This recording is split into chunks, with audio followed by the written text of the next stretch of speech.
I only have $200 to my name, and I'm trying to build the best fantasy football team this week. Can I beat 100 points with only $200? Let's find out. How's it going, everybody? I'm Jason of Jason's Realm here. Today I'm here bringing you guys week 2 of my fantasy football series of trying to build the best team with only $200. Now, last week was a really disappointing week for me as we only scored 84.46 points, so we are going to start the season 0-1 as we did fail to reach that 100-point threshold, which is my target. But let's just go ahead and dive in right now to week 2 and who I'm picking. So we'll start off, as always, at the quarterback position. I am deciding to go with Justin Herbert this week. I really like the matchup. The Chargers are playing a really good game. They're playing against the Titans. That is going to be a game for Justin Herbert to feast. He had a really good showing last week, and yes, they lost, but he had a good showing.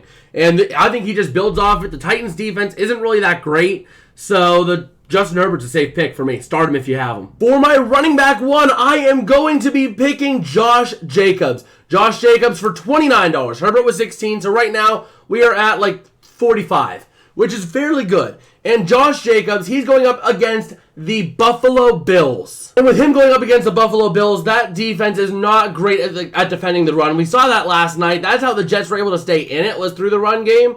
So, or actually last week, I should say. It was last night, time of recording this. But anyway, Josh Jacobs should be a fairly easy fantasy lock for $29 this week. We're picking him up. Up next, we have a little bit more of a budget running back for our running back 2. We have Dameon Pierce for $18, running back 1 of the Houston Texans. I just think that he is going to be a solid pickup just because the Colts defense is all right, but it's not really top of the line great. They did let up a few big runs with ETN and all that, so I think that Dameon Pierce has a good shot, especially with the Texans having a rookie quarterback. They're going to be, and he's not really a quarterback that's known for running, they're going to be going a lot on the ground, I would suspect, and that should be a fairly good amount of points for only $18. Up next for wide receiver 1, I'm going to be splurging here a significant bit. I am picking up Tyreek Hill of the Miami Dolphins for $57. A quarter of our budget is going to this guy, but Tyreek Hill had a huge day against the Chargers. The Patriots defense is not as good as the Chargers defense, so the Dolphins should be feasting. And actually, spoiler alert here, I'll just cover both my receivers here. They're both the Dolphins receivers, Tyreek Hill and Jalen Waddle. Jalen Waddle costing $29. Overall, spending a good chunk of our money on the receiving core, but the Dolphins receivers should be absolutely feasting this week. That should give us a good amount of points right there. I'm expecting about 35, 40 points minimum from the receiving core this week. Up next, we're going to go to tight end, Mark Andrews. I know I picked him last week. He's only he's $26. That's a bit pricey for a tight end, but Mark Andrews, from what I've seen, is trending to play this week. So assuming he's playing, I am picking Mark Andrews up for the Ravens against the Bengals because Lamar Jackson's losing his targets. And really, I mean, it's either Travis Kelce, who's still unsure for this week. There is George Kittle, who's going up against the Rams defense. I don't know if I trust that as much.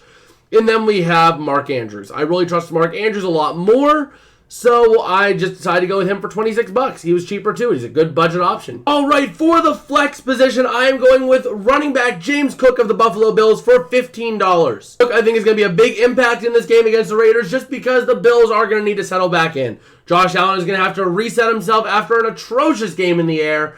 I just think that the Bills are going to have to go back to the basics, go to the run game, and James Cook will be leading the charge for the Bills. For only $15, that is a good pickup in my opinion. Now, kicker and defense special teams, both going to talk about them again. They're both $1 each.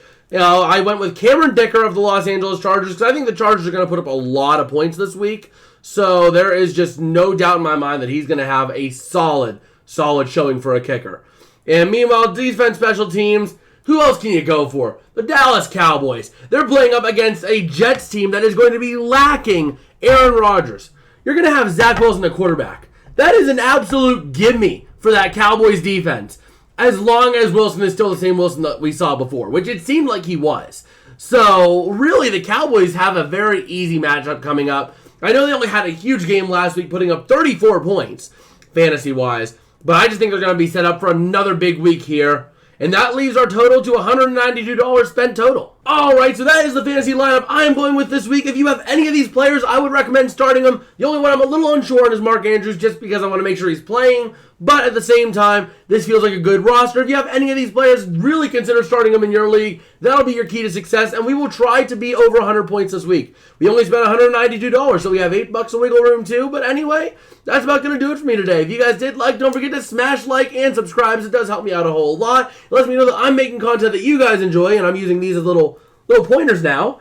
But anyway, we're also trying to smash 400 subs, and by the end of September is a fair goal for that. So that does help us on the way there. Also, if you have not already, make sure you check out our Week 2 predictions over here. If it hasn't popped up already, it will be popping up. Make sure you check that out, and I guess I will see you guys next time. Peace out, and have a good one.